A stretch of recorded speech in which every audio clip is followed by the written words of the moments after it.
Thank you for that warm welcome. Good evening.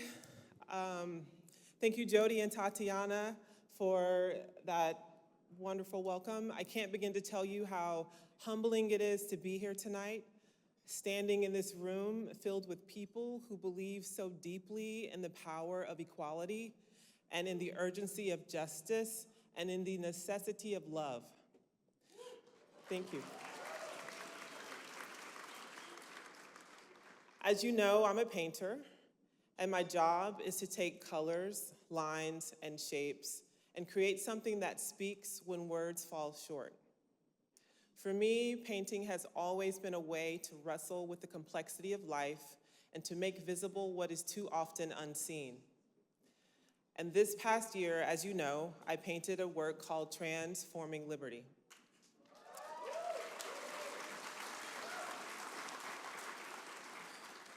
It was meant as a reflection. It was meant to be a reflection, a meditation on freedom, on who gets to claim it, and on how our country is still learning what liberty truly means.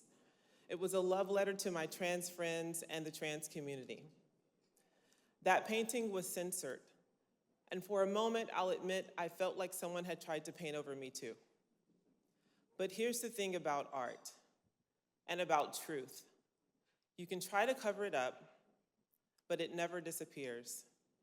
It lives on in the conversations it sparks, in the headlines it makes, and in the hearts that it moves.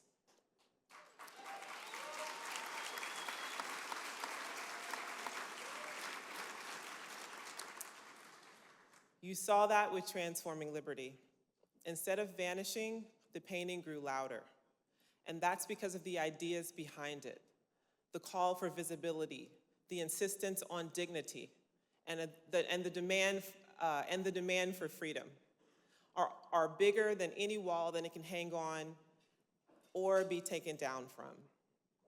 And I know censorship isn't funny, but I've had to laugh at the irony. A painting called Transforming Liberty was censored in America. And if that doesn't say everything about where we are, I don't know what does.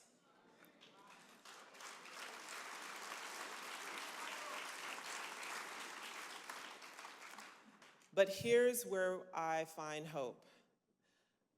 That moment showed me how many of us are willing to speak up, how many of us are ready to say no. You don't get to erase us. You don't get to erase our stories. Every email, every message, every person who stopped me on the street to say, I saw what happened and I'm with you, has kept me going. That's what's reminded me that while one door may have closed, thousands of voices were still heard. Because change just doesn't happen in courtrooms or in Congress, it happens in rooms like this.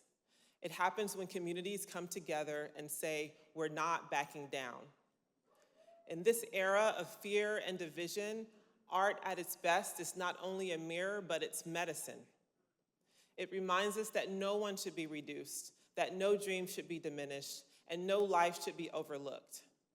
We are called to imagine a world where trans people grow up safe, celebrated, and seen, and where every person has ever, and where every person who has ever been told they are too much or made to feel invisible can rise, stand tall in dignity, and live fully in their truth.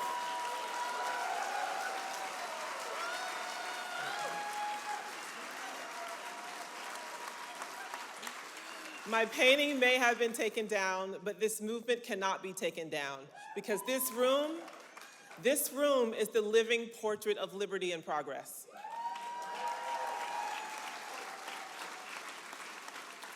You are what freedom looks like when it transforms.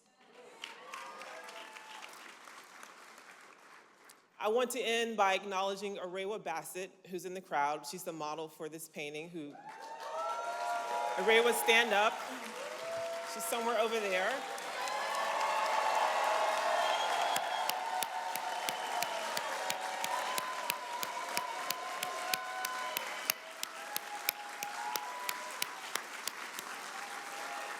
Arewa, your presence reminds us that when we allow ourselves to be fully seen, we create space for others to stand in their truth as well.